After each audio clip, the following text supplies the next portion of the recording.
Olá, eu sou Raquel Ferreira, estudante do curso de Letras da Universidade Federal de Viçosa, e neste vídeo analisaremos o conto Amor, de Clarice Lispector.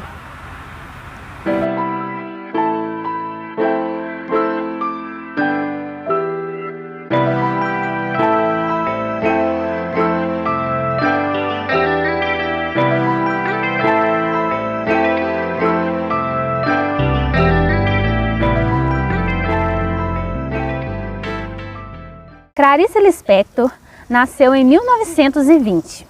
Ela foi uma importante escritora brasileira. Sua produção marcou a literatura do século XX e seu estilo intimista popularizou as narrativas psicológicas no Brasil. Clarice foi e ainda é um marco no modernismo, e suas obras continuam entre as mais lidas no país. Ela é uma das primeiras autoras a ganhar notoriedade nacional.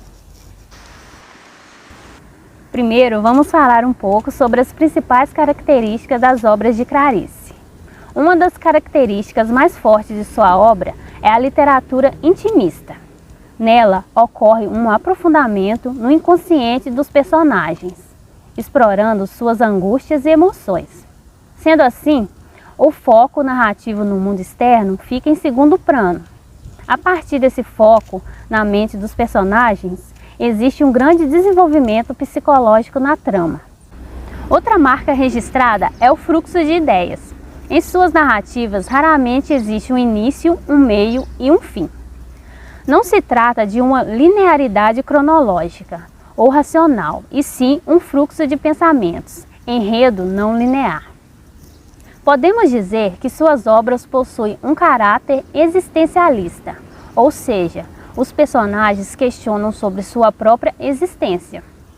A partir dessa reflexão, a descoberta da verdade encaminha o ser em uma análise criteriosa sobre a vida, alienando e culmina para a pergunta primordial: qual seria o sentido da vida?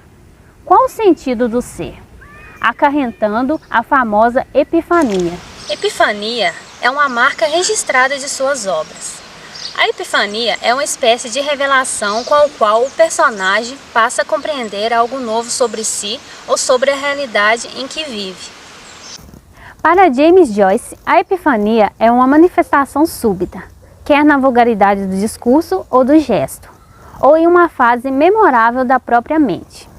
Com outras palavras, a epifania seria o núcleo revelador de uma dada realidade, que nesse caso é a realidade da personagem Ana. Apesar da epifania ser uma característica forte em suas obras, não explica o conto de Clarice Lispector, encontra um gênero específico. Seus contos surgem a partir da combinação de vários recursos narrativos anteriormente citados, e essa combinação é responsável pela sua especificidade.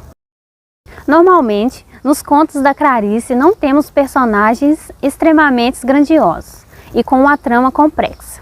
O que vemos é que toda essa reflexão e esse questionamento parte de situações aparentemente triviais. No conto Amor, de Clarice Lispector, encontramos um narrador onisciente, tendo acesso aos sentimentos da personagem principal, Ana. Ela é descrita como uma mulher que dedica sua vida exclusivamente à família e à manutenção da casa, mantendo-se ocupada a maior parte do seu tempo. No entanto, durante a tarde, havia a hora perigosa, o momento em que nada nem ninguém precisava dela, sobrando apenas um tempo para concentrar em si mesma. A partir disso, Ana experimenta no cotidiano uma epifania que a conduz a refletir sobre si mesma e sobre o mundo. No início da trama, Ana tem uma vida extremamente tranquila, uma vida dentro do padrão, com seus filhos, um casamento que parece ser bom, vivendo em um apartamento. Não é uma vida de fartura, mas é uma vida calma. Depois, nós vemos a Ana dentro de um bondinho, carregando as compras que ela tinha feito para o jantar. Neste momento, a personagem encontra-se no que o narrador fala, hora perigosa. Quem é Ana neste momento? A dona de casa? A mãe ou a esposa? Ana é só isso? Nessa hora, Ana pode ser aquilo que ela realmente queira, ser qualquer coisa. Por isso, este é o momento perigoso. Uma categoria muito importante para a análise do conto Amor, de Clarice Lispector, é o narrador. Neste conto em questão, temos o narrador em terceira pessoa onisciente. Ao mesmo tempo que ele descreve detalhadamente o ambiente ao redor da personagem, ele também descreve aspectos físicos em sua aparência e também deixa explícito no que ela está pensando e sentindo. Vemos isso no trecho. Dela havia pouco emergido para descobrir que sem a felicidade se vivia. Além disso, o narrador faz uma coisa em comum. Ele dá características que não são típicas aos seres inanimados, como por exemplo na frase: certa hora da tarde, as árvores que plantara riam dela. Ou quando ele fala que a casa se mantém suja, para Ana poder exercer a sua função de limpá-la. A escolha adequada do narrador é um fator determinante para se estabelecer o fio condutor de uma história, pois é através de seus olhos que o mundo ficcional criado pelo autor nos é apresentado. Segundo o teórico Silva, em seu livro Teoria da Literatura, dentro de uma obra ficcional são possíveis os seguintes tipos de narrador. Narrador em primeira pessoa, podendo ser tanto o eu que se identifica com a personagem principal da obra, transformando em uma espécie de diário íntimo, ou eu que conta e descreve os acontecimentos em que tomou parte como comparsa ou que teve conhecimento, sendo o primeiro plano da obra dominado por outra personagem. O narrador em terceira pessoa, ou narrador onisciente, conhece todos os acontecimentos nos seus ínfimos pormenores, sabe a história da vida de todas as personagens, penetra no âmago das consciências, como em todos os meandros e segredos da organização social. A presença desse tipo de narrador é perceptível em todo o desenrolar da obra, tendo em vista que ele concebe comentários como juízos de valores acerca dos personagens ou das situações vivenciadas. Dessa forma, o único ponto de vista das situações e dos personagens apresentados é o do narrador. O narrador observador é utilizado na terceira pessoa, no entanto é abolida a característica onisciente, existindo pouca interferência por parte do narrador no decorrer da história. Esse tipo de narrador tem o mesmo conhecimento que o leitor, pois ele conta somente o que é superficial, ou seja, o que acontece é visível aos olhos, sem se aprofundar na psique da personagem. Como já dito anteriormente, nesse conto a autora trabalha com o narrador em terceira pessoa, narrador onisciente, visto que o narrador conhece a mente da personagem e seus sentimentos mais profundos. Além disso, ele tece comentários fazendo juízo de valor sobre ela. Dentro de um bonde, entre as paradas para pegar e deixar outros passageiros, ela avista um cego mascando chiclete. Aquela imagem provoca uma epifania. A personagem vê uma coisa normal e corriqueira que provavelmente passaria despercebida por outras pessoas, mas conta com uma revelação enorme para si. Um pequeno fato provocou uma reação avassaladora em Ana. A partir dessa visão, ela vai começar a refletir sobre o seu amor e os rumos que sua vida levou. Ela sofre um susto, deixa sua bolsa cair e parte dos seus ovos se quebram. Com tudo isso, ela se deixa levar em meio a tantos pensamentos e perde seu ponto de parada. O cego é um gatilho para ela sair de um mundo pequeno. Ele representa a vida que ela adotou no molde em que a sociedade impôs, com papéis específicos de mãe e esposa. Isso é caracterizado pelo trecho: por caminhos tortos viera cair no destino de mulher, com a surpresa de nele caber como se tivesse sido inventado para ela. A visão do cego mascando goma no escuro de forma mecânica, repetitiva, sem conseguir enxergar aquilo que o rodeia, parece ser metáfora para o jeito que Ana vivia. Será que Ana também não é cega?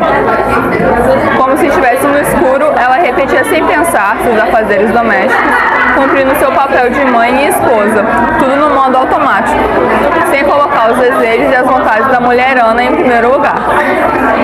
O jardim representa a vida dela como Ana, uma mulher, e não Ana, a mãe e esposa e dona de casa. Porque no jardim botânico foi o primeiro instante que ela para e pensa sobre si mesma, sem lembrar sobre terceiros. Ana realmente pensa em mudar de vida e explorar o desconhecido, mas ao retornar ao convívio com sua família, é novamente invadida pelo amor que sente por eles e esquece suas ideias de fuga, retornando à vida, a sua rotina protegida, salva. E amor é o título do conto, porque ela mostra como o amor foi o ponto condutor de suas escolhas, a ponto de esquecer a epifania que vivenciou horas atrás no Jardim Botânico e no bonde. Esse amor não é pelo cego, muito menos o amor próprio. Esse amor é pela sua família. Antes de se deitar, como se apagasse uma vela, soprou a pequena flama do dia. Esse trecho mostra como ela, apesar de tudo que ela viveu, ela escolhe voltar para a família, que é o último trecho do conto. Acima de qualquer curiosidade que vivenciou no Jardim botânico, Ana ama sua família. No final do dia, mesmo depois de tudo que viu e sentiu, ela escolheu continuar vivendo do mesmo modo, por amor.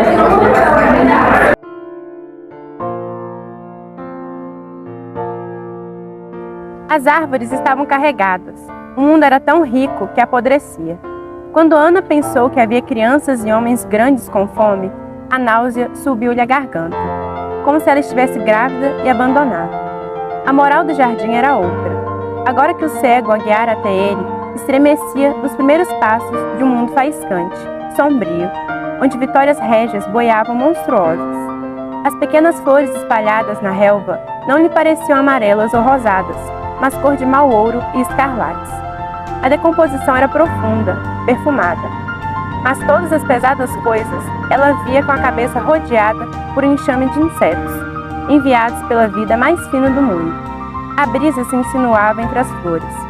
Ana mais adivinhava que sentia o seu cheiro adocicado. O jardim era tão bonito que ela teve medo do inferno.